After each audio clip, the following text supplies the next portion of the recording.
¿qué cosa es la personalidad? La personalidad como conjunto de características o patrones que definen a una persona. Es decir, los pensamientos, los sentimientos, las actitudes y hábitos y la conducta de cada individuo que de manera muy particular hacen que las personas sean diferentes a los demás. Es decir, la personalidad es la forma en que pensamos, sentimos, nos comportamos e interactuamos en la realidad para tener. Hay determinantes de la personalidad, entre ellos la personalidad puede estar en relación a la herencia, que viene desde el lado familiar, ¿no? De los padres, de las madres, posiblemente en algunos casos venga desde los ancestros más lejanos que nosotros podamos tener en nuestro entorno familiar, de las situaciones y también del ambiente en el que vamos a desenvolvernos como personas. Esto lo vamos a ver como un ejemplo casi al final, que voy a precisar un poco más esto. Es fundamental ver cómo el determinante de la personalidad está dado por la herencia que viene del lado de la familia, las situaciones, el ambiente social, cultural en el que nos vamos a desarrollar y como persona propiamente, ¿no? Los rasgos de la personalidad, por lo tanto, vamos a ver que hay una serie de características que son duraderas y que describen el comportamiento de un individuo. Hay personas que conocemos que son el reservado, ¿no? Y su opuesto es la persona sociable, si es que vemos de estos rasgos. Hay personas que son menos inteligentes, hay personas que son más inteligentes, ¿no? Que son características que describen el comportamiento de un individuo. Hay personas que generan la característica impresionante, estable en la emoción, la parte contraria. Hay personas que podemos tener esa característica de la personalidad sumiso, su contraparte tiene una personalidad dominante. Persona seria, hay una persona despreocupado, el conveniente, el escrupuloso, el tímido, el aventurero, ¿no? Generalmente son rasgos que se van dando en las personas. Los rasgos de la personalidad encontramos también modelo de los 5 grandes, que son apoyo la existencia de 5 dimensiones fundamentales y que abarca la mayoría de las variaciones de las personalidades humanas. ¿Cuáles son esos modelos de los 5 grandes? La extroversión, la conformidad, la escrupulosidad, la estabilidad personal, ¿no? Y la apertura a la experiencia. Esto es importante tenerlo presente. Los principales atributos de la personalidad. Como ustedes han podido leer y se supone que han complementado con la información que se les ha requerido y solicitado a través de los trabajos, hay un sitio de control, ¿no? Que cuando hablamos de los principales atributos de la personalidad, hablamos del sitio de control. Hay personas que piensan que ellos son responsables de su estilo de forma de vida y su destino, de forma interna, controlan lo que les pasa o de forma externa a través de fuerzas exteriores. Ese pensamiento maquiavélico, podríamos decir, que viene de la corriente del maquiavelismo, que se tiene de los cerrados, que el fin justifica los medios, la distancia emocional, les gusta manipular más y ganar más que por lo que es muy difícil persuadir. Tenemos algunos otros atributos que tienen que ver con la autoestima, que es el grado en que es aceptado por uno mismo. Esta característica determina en muchas ocasiones el grado de éxito de las personas. Todos aquellos que tengan una autoestima alta serán pues capaces de enfrentar riesgos, retos, la fuerza de sus modelos o miedos o condicionantes, además de que no serán tan susceptibles a las situaciones del exterior, ¿no? La autoestima es fundamental. El autocontrol es ser capaz de adaptar mi comportamiento a las situaciones que se presentan en la vida cotidiana. Las personas con alto monitoreo pueden mostrar diversas caras de sí mismos, según cómo se requieran, aunque algunas veces sean contradictorias, pero están considerados para ascensos dentro de la empresa o de otras organizaciones en las que se desenvuelven. La disposición para asumir riesgos se refiere a que en los puestos de gerencia, por lo general dentro de una empresa, debe de buscarse aceptar las responsabilidades de tomar decisiones. Según estudios, en el grado en que se adopten los riesgos, dependen en algunas ocasiones del puesto en que uno se desempeñe. En general, tendríamos también que ver que hay principales atributos de la personalidad. Por ejemplo, hay personalidad de tipo A y tipo B, podríamos decir. La característica de la personalidad tipo A o característica de tipo A están siempre moviéndose, ¿no? Caminando y comiendo rápidamente. Se sienten impacientes con la velocidad a la cual muchos eventos toman lugar, ¿no? Tratan de pensar en 2 o más cosas a la vez. No están de acuerdo con el tiempo libre, por ejemplo, ¿no? Están obsesionados con los números, miden su éxito en términos de cuánto adquieren ese conocimiento. En cambio, la característica B de estos atributos de la personalidad que influyen en el proceso de aprendizaje son aquellos que nunca sufren de sentido de urgencia del tiempo, con la paciencia que lo acompaña. No sienten la necesidad de mostrar ya sea sus logros o éxitos o al menos que tal exposición sea demasiada para la situación que ellos están en esos momentos pasando. O juegan por diversión más que por exhibir su superioridad y a cualquier costo, ¿no? Pueden relajarse sin culpa. En fin, podemos decir entonces que en resumen de todo lo que hemos estado viendo hasta ahora en lo que respecta a esta cuarta unidad, que hay varios ambientes de aprendizaje entonces. Esos ambientes de aprendizaje, como estamos observando, viene desde la familia.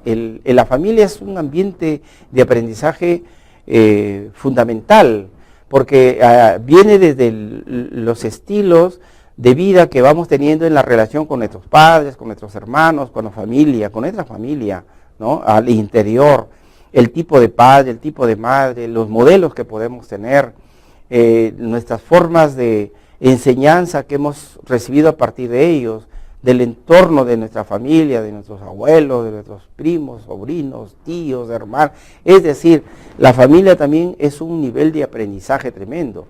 Por ejemplo, por poner algunas cosas, por ejemplo, yo vengo de una familia norteña, traigo costumbres norteñas, ¿no? De ahí vienen una serie de cosas que se heredan en términos, podríamos decir, de las costumbres de la persona. Por ejemplo, por mi nacimiento y en mi lugar de familia en que yo he tenido, arrastramos muchas cosas de parte de ellos.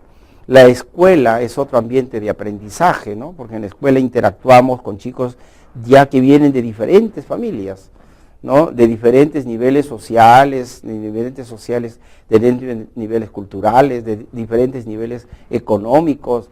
Es decir, en la escuela aprendemos dependiendo del colegio. Por ejemplo, yo estudié en una gran unidad escolar, donde podíamos haber observado en esa gran unidad escolar, ¿no? Desde los más pequeños hasta de los más adultos. Uno va observando las conductas, los comportamientos, los niveles, los patrones de modelo que nosotros teníamos o que tenemos hasta en muchos casos, ¿no? El de nuestros profesores, de nuestras profesoras, de nuestros auxiliares, por ejemplo, ¿no? La escuela ha sido pues un nivel y es un nivel de aprendizaje tremendo, no solamente de los conocimientos que nos transmiten nuestros profesores, sino también de todas las vivencias que uno adquiere, sean positivas o sean negativas, que se dan al interior del colegio, de la forma como vamos interactuando, conforme vamos avanzando en los diferentes niveles, desde el nivel primario, el nivel secundario, el nivel universitario. Todo es un ambiente importante de aprendizaje, ¿no? Que vamos adquiriendo en ese proceso de vida. La ciudad es otro ambiente importante, la calle misma, ¿no? Nos permite tener también un ambiente de aprendizaje, ¿no?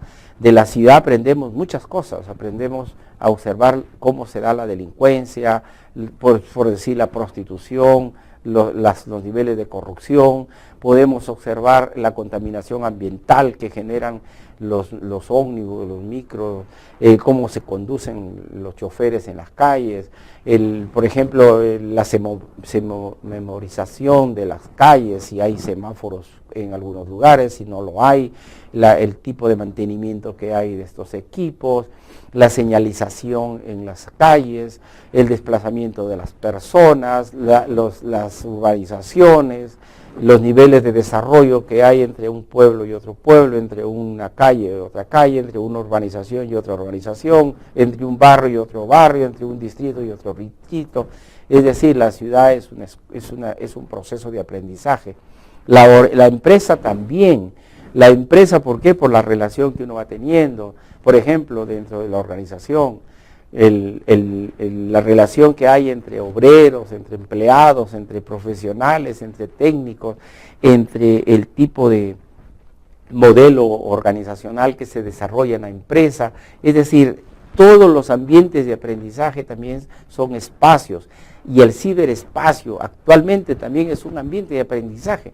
Es decir, lo positivo y negativo que adquiere el ser humano a través del ciberespacio, porque ya se ha convertido en espacios mucho más privados, mucho más personales, donde la persona a través de una microcomputadora o un computador va a entrar a un ciberespacio donde va a tener información y va a aprender de manera positiva o negativa, dependiendo a dónde ingresa, qué información obtiene, con quiénes se comunica, cómo se comunica, ¿no es cierto? Entonces, cómo se va retroalimentando su proceso de aprendizaje, la información que recibe, la calidad de la información que recibe. Es decir, el ciberespacio ahora es un ambiente muy grande, muy fácil de que acceda el estudiante, la persona, para poder lograr aprender cosas, obtener conocimientos positivos o negativos, favorables o desfavorables en su proceso. Pero también son grandes oportunidades que nos permiten obtener un conocimiento con mayor rapidez, mayor velocidad, pero también sin olvidarse que también hay que ver que en esos espacios, en ese ciberespacio, no nos olvidemos de seguir aplicando esas habilidades básicas y complejas que nosotros hemos estudiado. Es decir, esa habilidad básica de saber observar, que hay la observación tiene características, que la observación no es igual a mirar, que hay que poner en funcionamiento todos los sentidos, que hay que tener una capacidad de observar para poder, a partir de la observación de algo concreto, poder tener una observación abstracta de los objetos.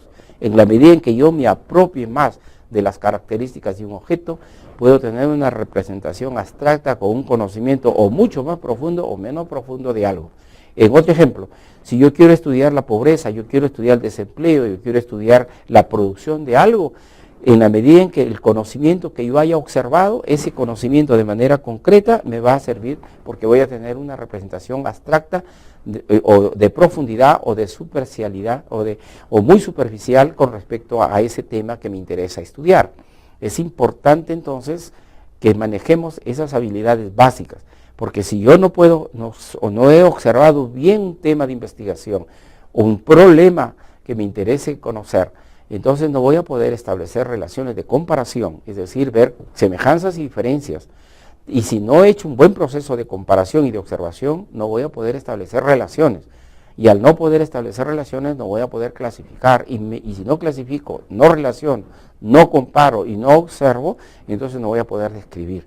Que son las habilidades básicas, elementales que hemos visto. Y que esas habilidades básicas me sirven para ir a niveles más complejos, como es el análisis, la autorregulación, la evaluación, etcétera, que ya hemos visto. Entonces es importante finalmente poder manejar que todos estos ambientes de aprendizaje se van a vincular y relacionar con mis saberes previos que yo pueda tener, ¿no? Entonces yo con esto, mis queridos amigos, amigas, estoy concluyendo esta unidad, y con esta unidad estoy concluyendo ya los temas que teníamos que ver de la asignatura de metodología del trabajo universitario. Con esto yo me voy a despedir y sin antes recordarles que ustedes tienen que desarrollar sus ejercicios buscar el conocimiento en las diferentes fuentes que ya hemos comentado, para que ustedes puedan ser estudiantes con mayor calidad, con mayor eficiencia, eficacia en su proceso de aprendizaje y que los lleve con éxito a ser nuevas personas, con nuevas habilidades y sobre todo con mucho éxito. Muchas gracias y les deseo a ustedes un futuro muy prometedor en su vida como estudiantes y en su vida profesional. Muchas gracias.